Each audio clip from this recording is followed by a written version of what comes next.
With friends like this, who needs enemies? I'm talking about the debate by the Democratic National Committee for their new head. Needless to say, it was a shit show. The forum, moderated and carried live on MSNBC and held at Georgetown University in the nation's capital city, wasted no time devolving into chaos as they saw waves of left-wing protesters that basically interrupted the primetime event throughout the whole thing, shouting all sorts of things like climate change and billionaires destroying America. That's before they were each forcibly removed by security, and each candidate was given about 30 seconds to make their campaign pitch.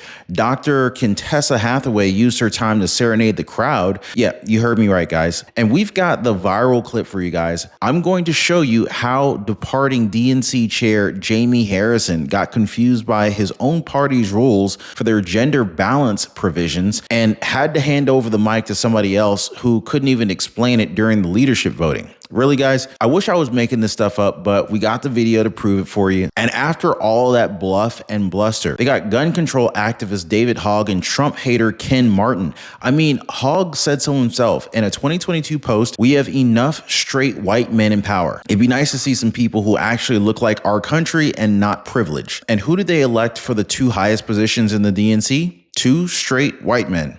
Ken Martin, the newly elected DNC chair, is pretty controversial himself. The guy actually said back in 2020 that Trump should be immediately impeached and then put on trial for treason. I guess they got the perfect leaders for such a fragmented party, right? Even the New York Times had to admit it. After more than 50 interviews with Democratic leaders, they revealed a party that is, according to them, struggling to define what it stands for, what issues to prioritize, and how to confront a Trump administration that's carrying out a right-wing agenda with head-spinning speed. Well, there you go, guys. Vance 2028, all secured for us thanks to the DNC and the Democratic Party, right? I mean, just look at this mess here. Protesters interrupting every second of the DNC debate. Stuff like this. Watch.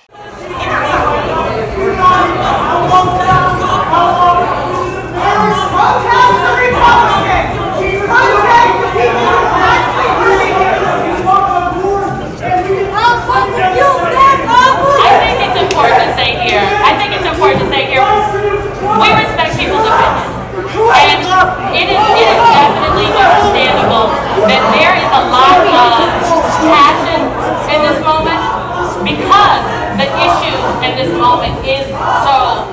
Now, honestly, guys, I am embarrassed for them. Maybe they need to just kind of give it up because it's pretty obvious that their party is done. Because it wasn't just the protesters, even the actual candidates didn't seem to take this thing seriously. Here's Dr. Contessa Hathaway actually singing during her pitch. Watch. When your government is doing you wrong, you fight on, oh, you fight on. Oh, and don't even get me started on those DEI rules. Florida Democratic Chair Dem F'd came up and confused the entire committee with her gender talk nonsense, and they had to get the parliamentarian out. I move that we suspend the rules, and instead of dropping the bottom vote getter on the next ballot, that we drop all candidates that have 0 votes.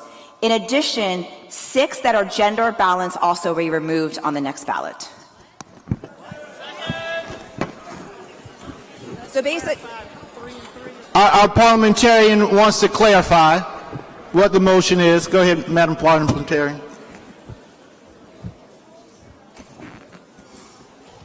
Chair Freed, you said 6 by gender balance.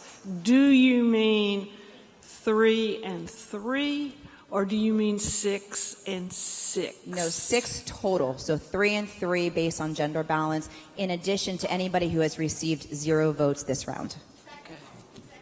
The DNC's own departing chair, Jamie Harrison, who was heading the event, got confused and called somebody over who, you guessed it, also got confused. Check this out.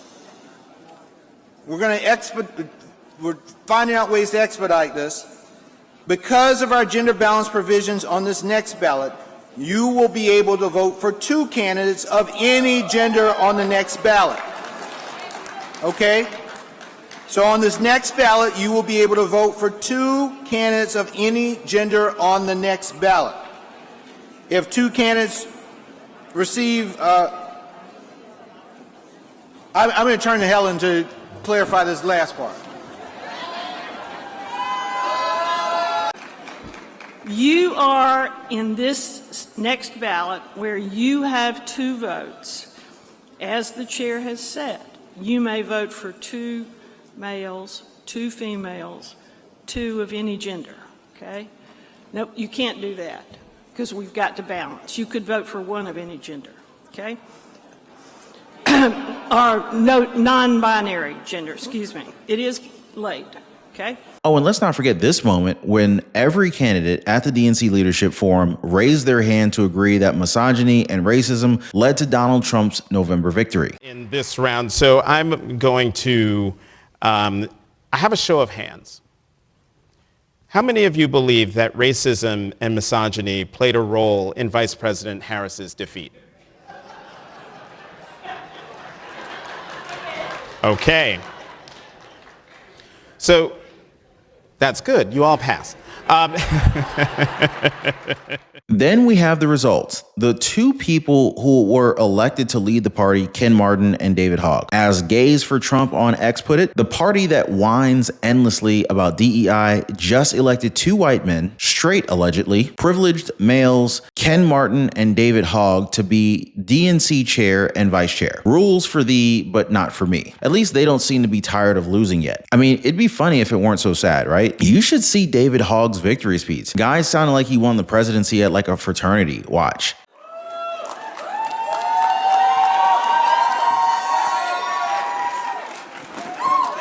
First of all, thank you, Chairman Harrison. Can we give a round of applause to Jamie?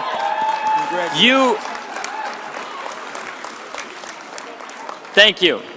Thank you. Who's ready to take the fight to the Republicans and win this thing? Are you guys ready to fight? It's been a long day, but guess what? We have a long road ahead. Let's go and kick some ass.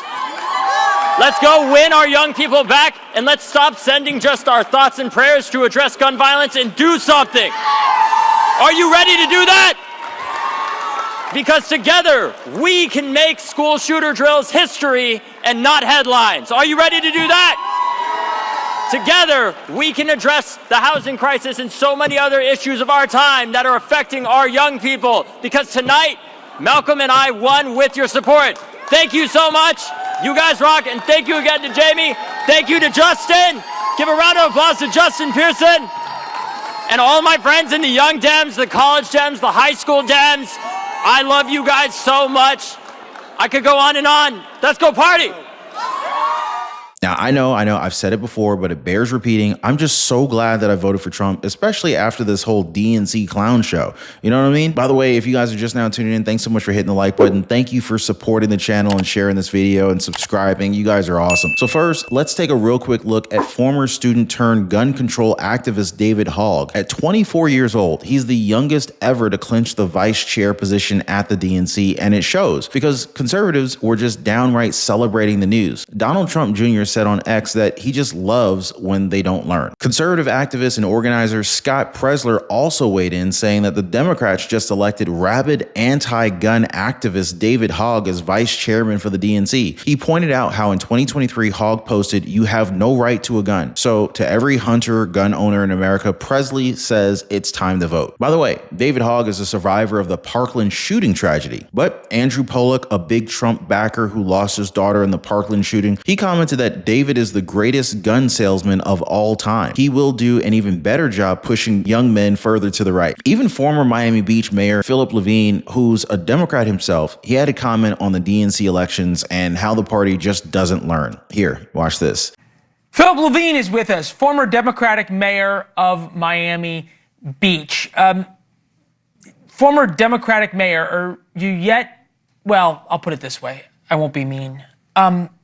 Did you knock the knock as a Democratic mayor? I'm trying to figure out what that means. God, being a Democrat, it's almost such a toxic phrase these days. When someone says he's a Democrat, I'm not certain of what they said about me. It's almost like insulting. You know, when you look what happened there during that DNC chair search, whatever you want to call it, it's almost like they didn't make any progress on the lessons they should have learned. They're not selling a product, Leyland, that America wants to buy, but yet they keep going back to the same factory and they don't want to listen to the customer, who, by the way, spoke very loudly in November. And I swear it's a little bit like the ship hit the iceberg And instead of going out and figuring out how they don't hit icebergs anymore, they just said, maybe what we'll do is just change the captain on the bridge. That's not what they need to do. They need to figure out what the product is. And we understand that the product certainly isn't about open borders. It isn't about playing footsie with Iran. It isn't about letting Hamas terrorists protest on campus. It's certainly not about unsafe cities in America. And it clearly is not about DEI. Yet when you watch that show, picking a new chairman, you're thinking to yourself, oy vey, they haven't learned anything, and they're probably going to get the same result with what's going on there. Yeah. What do they say about insanity again? That it's doing the same thing and expecting a different result? So what does that make Democrats? I'm going to leave that up to you guys to answer. All right. Me, I'm just going to say that Democrats seem to be just paving the way for Vance 2028 in all states. Drop a quick yes in the comments down below, guys. Hit the like button if I'm making sense for you guys. Also subscribe to the channel and turn on notifications for more updates like this one. So, I mean, like, taking a look at David Hogg's digital footprint, you'll pretty much see where the Democratic Party is headed these next few years. I mean, the 24-year-old is the DNC's first Gen Z vice chair. I think that pretty much says it, right? He said so himself. Any politician doing anything with me is effectively committing political suicide. Well, the DNC just elected him to a very big leadership position. In fact, Hogg's old posts have gone viral. In 2022, he said this: he doesn't think anybody should have over $1 billion in assets. There should be a 100% tax after your first $1 billion.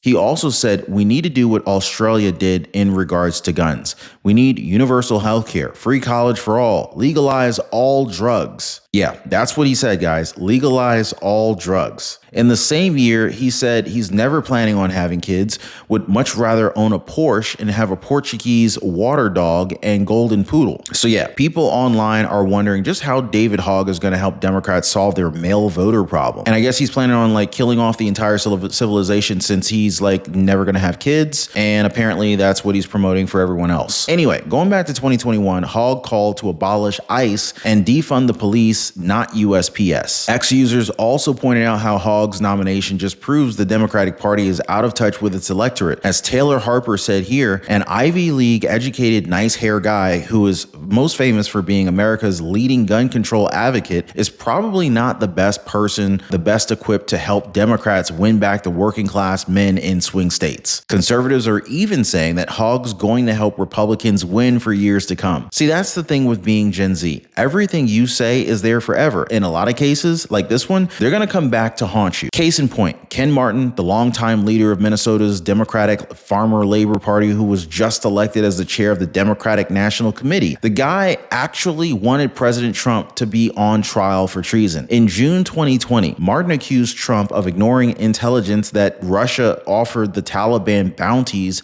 to attack Americans. This proved to be an unsubstantiated claim that the White House itself said in 2021 was based on little evidence and a claim that was not verified by the CIA. But nope, for Martin, he said President Trump's actions led to the deaths of American soldiers, so he labeled our commander-in-chief as a traitor to our nation and all those who have served. So what do you call Biden with this disastrous military exit from Afghanistan then, right? And you know who was top of the list of Martin's endorsers? Minnesota governor and failed vice presidential candidate Tim Walz. He also said that the party has a huge branding problem, that they've got to do a better job of making sure people know that wherever they live, wherever they're from, no matter who they are, they're fighting for them and their champion in this country. Well, I think Martin made it pretty clear what his branding was going to be as the DNC chair. As he said in his victory speech, the fight right now is against Donald Trump and the billionaires who bought this country. That says a lot, doesn't it? He even said that they're one team and they have one fight. I mean, really? Going after Trump again? Didn't they learn from Biden and Kamala Harris already? I guess it's true what the New York Times discovered from more than 50 interviews with Democratic leaders.